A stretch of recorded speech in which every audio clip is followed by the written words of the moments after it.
Hello friends, आज की video में हम पढ़ेंगे प्रिंसिपल ऑफ इंश्योरेंस IC01 के फर्स्ट चैप्टर के बारे में। तो हमारा यहाँ पे फर्स्ट चैप्टर है रिस्क मैनेजमेंट। तो इस चैप्टर में हम जानेंगे रिस्क मैनेजमेंट क्या होता है, इसकी कितनी टाइप्स हैं, जैसे फिजिकल, फाइनेंशियल, उसके बारे में पढ़ेंगे और साथ ही साथ एक्चुअल लॉसेस के बारे में और कॉन्सिक्वेंशियल लॉसेस के बारे में भी पढ़ेंगे।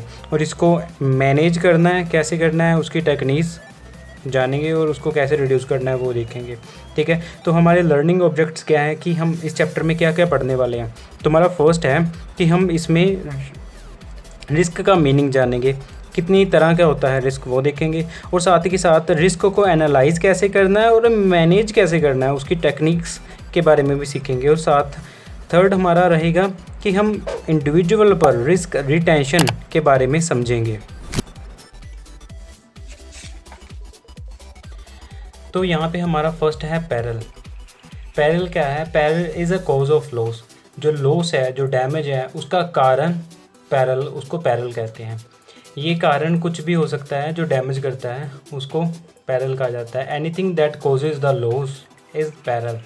जैसे फायर, फ्लड, अर्थक्वेक, लाइटनिंग, जो बिजली कड़कती है वो, लैंडस्लाइड, अगर पहाड़ों में जैसे ज़मीन अंदर धंस जाती है या पहाड़ गिर जाता है तो लैंडस्लाइड एक्सेट्रा।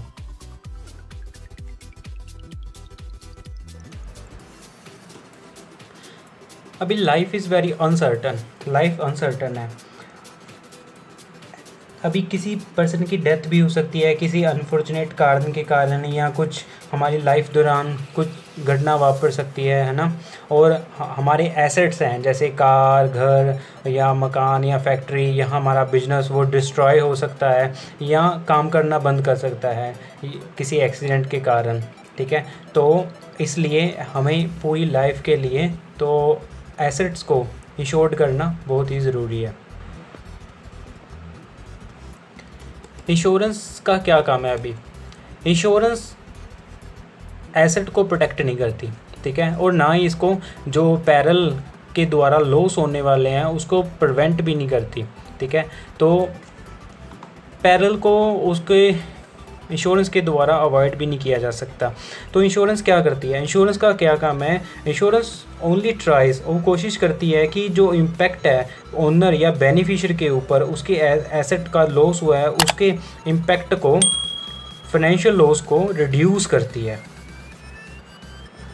अभी इसकी एक एग्जांपल लेते हैं। एक बंदे ने ऑफिस के लिए फायर इंश्योरेंस बाय की है। ठीक है, तो फायर यहाँ पे पैरल है, फायर आग है, यहाँ पे एक पैरल है। ठीक है, तो अभी जब उसने फायर की इंश्योरेंस ली है तो इसका मतलब ये नहीं है कि वो आग लगने से रोकेगी इंश्योरेंस। आग लगने के रोकने के लिए वो ऑफिस में स्मोक डिटेक्टर इंस्टॉल कर सकता है, फायर एक्सटिंग्विशर इंस्टॉल कर सकता है जगह जगह ऑफिस में। और इसको इंश्योरेंस क्या करती है? इंश्योरेंस सिर्फ कंपनसेट करती है। अगर सपोज़ ऑफिस में आग लग जाती है तो उससे होने वाले लॉस को उसको कंपनसेट करती है, उसको मुआवजा देती है, और जो बंदे का ऑफिस जिस पोजीशन पे था उसको सेम पोजीशन पे लेके आती है। अभी इंश्योरेंस कंपनसेट क्या करती है? सिर्फ इकोनॉमिक लॉसेस को या फाइनेंशियल लॉसेस को। ये नॉन इकोनॉमिक लॉसेस जो मॉनिटरी टर्म में मेज़र नहीं किया जा सकता उसको नहीं कंपनसेट नहीं करती।